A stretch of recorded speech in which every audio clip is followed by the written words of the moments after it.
Morning students. Before moving to the exercise 12.1 10th sum, we need one concept, that is odds. So what do you mean by odds? Odds relate to the chances in favor of A to the chances against it.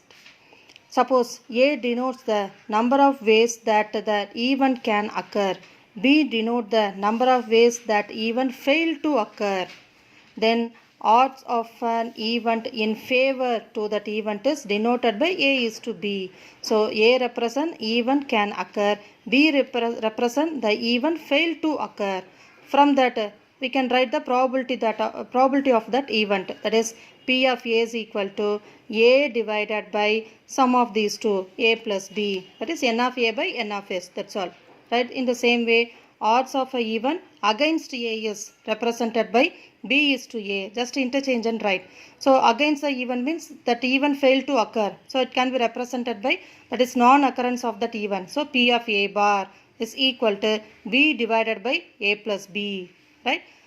The same thing we can represent in one another way. The probability of an event is P. Then odds in favor of its occurrence is P to 1 minus P.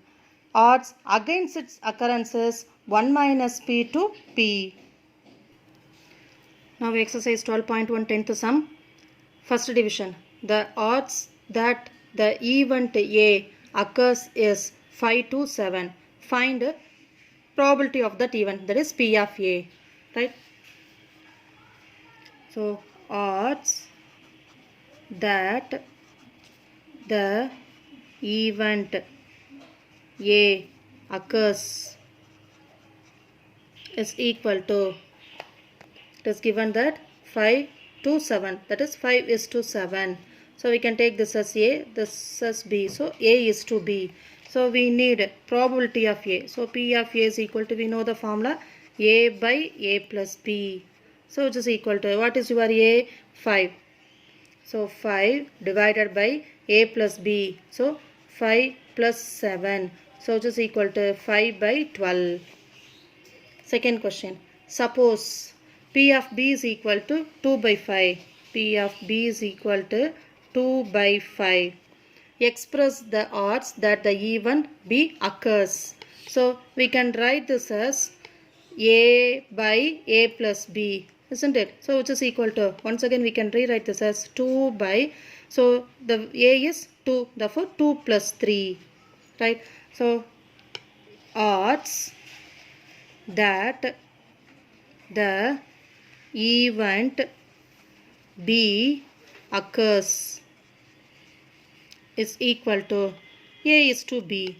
So A is to B. That is, what is A?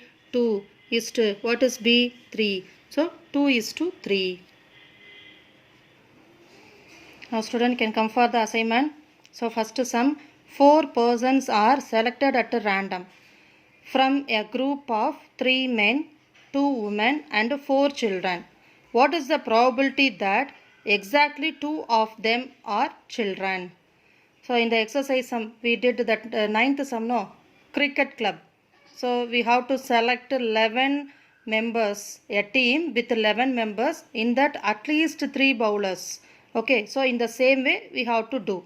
Right? So here how many members we have to select? 4 persons from the group of 3 men, 2 women and 4 children. அதில் கண்டிப்பாக எனக்கு எக்ஸாக்டாக எவ்வளோ வேணும், எனக்கு 2 பேர் வந்து சில்ட்ரனாக இருக்கணும் அப்படின்னு சொல்லியிருக்காங்க. So in how many ways we can find? So do it. With the reference of the 9th sum, we can solve this. Right? Next, second question. A number is selected from the set 1, 2, 3, etc. up to 20. Find the probability that the selected number is divisible by 3 or 4. So divisible by 3. So let A be the event of a number divisible by 3. So you can list out the number from this. Next, B be the event of numbers divisible by 4. So you can list out from this set. So find P of A, P of B, and if check whether anything is there, intersection is there or not. So apply the formula, you'll get the answer. Right? Copy the sums in your class note, students, and do the assignment properly. Thank you.